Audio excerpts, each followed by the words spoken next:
Hi, my name's Jo Wadey. I'm the practice manager at St Lawrence Surgery in Worthing, West Sussex, and this is Chris Moon-Willems, who's our patient participation group self-care champion. So she's got an official title now. So we're very, very happy to be here, and thank you very much for inviting us. I'm just going to do a quick, very, very quick presentation, and we're going to do this together. This is really just to show a picture of us. We're a big training practice. We've got 13,500 patients.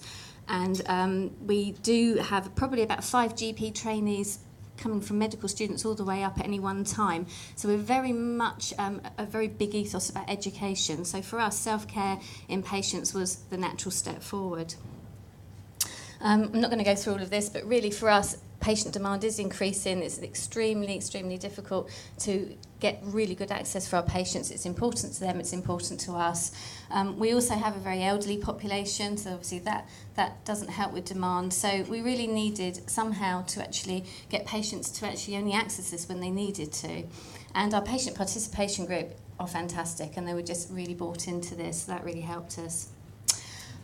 2 years ago, we were able to get an in-house pharmacy, and in the first 6 months, our pharmacist actually came along with that medication and threw it on the table in a practice meeting and said that had been returned in only 7 to 10 days. So 7 to 10 days worth of medicine, that was all there was there. And we were really shocked about that and just felt that we really needed to do more. And so we worked with our pharmacist to see how he could help us with minor illnesses, and also we implemented a 28-day prescribing as well, which wasn't particularly popular with some of the patients, but something that we felt we really needed to do. And we actually did lots of literature showing photographs of this, and it seemed to actually help them explain why we needed to do that.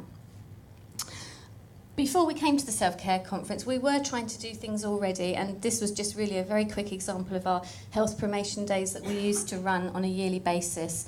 Patient participation group supported us great there, and we did lots of, it had all the 999 services there, fire, ambulance, police. We had doctors and street nurses, I'll show you, street doctors and nurses just wandering around, just trying to make it a much more informal and fun way of accessing advice and information. We also had cakes, but they weren't allowed those until they had their cholesterol and blood sugar tests.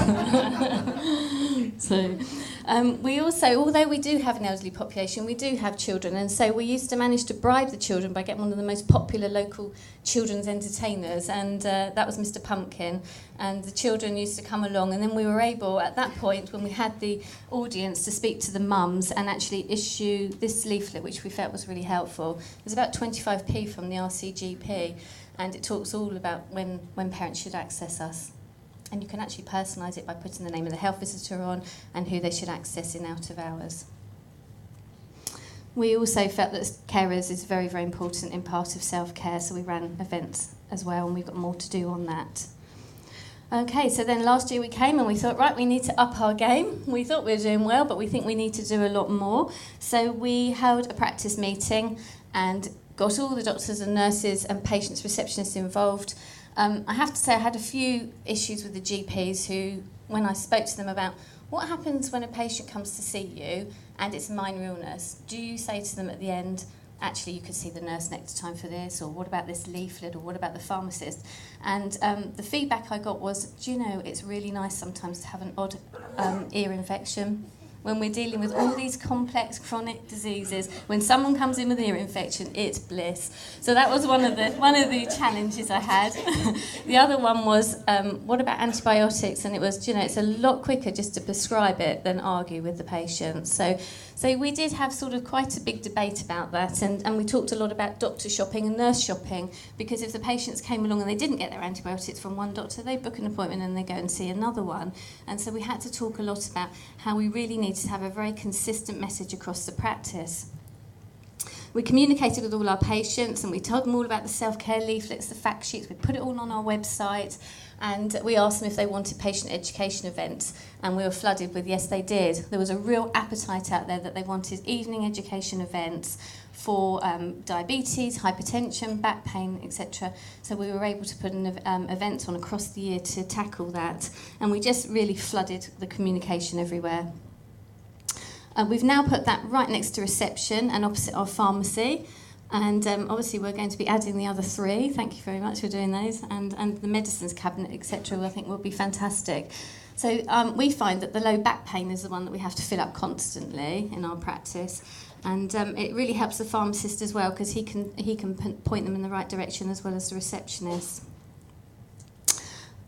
Okay, one of the other things the GP said that they would really like, that patient group funded for us, was books about overcoming depression, low self-esteem, anxiety. They felt that, you know, when they told patients to go and buy it from Amazon or go down to the bookshop or go to a library, they weren't always in that right frame of mood, and it would be much better to actually have them in the practice and be able to lend them out. So we do that, and that's been very popular as well. These were just showing some evening events. We've got our back pain one next week, and we've got an education room where we can only fit 40 people, and that's oversubscribed. So it just shows really the appetite and the hunger out there for people actually wanting to learn how to look after themselves. And I'm going to pass over to Chris now. Thank you.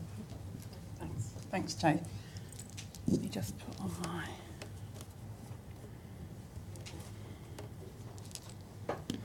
my notes. Right. This is a picture of our Walking for Health group. When we first set that up, we actually went under the umbrella of an established group, but some of us on the PPG committee did the training to become health walk leaders. We also did first aid training. That wasn't mandatory, but we did it. We thought it would be helpful. And it's really, really popular.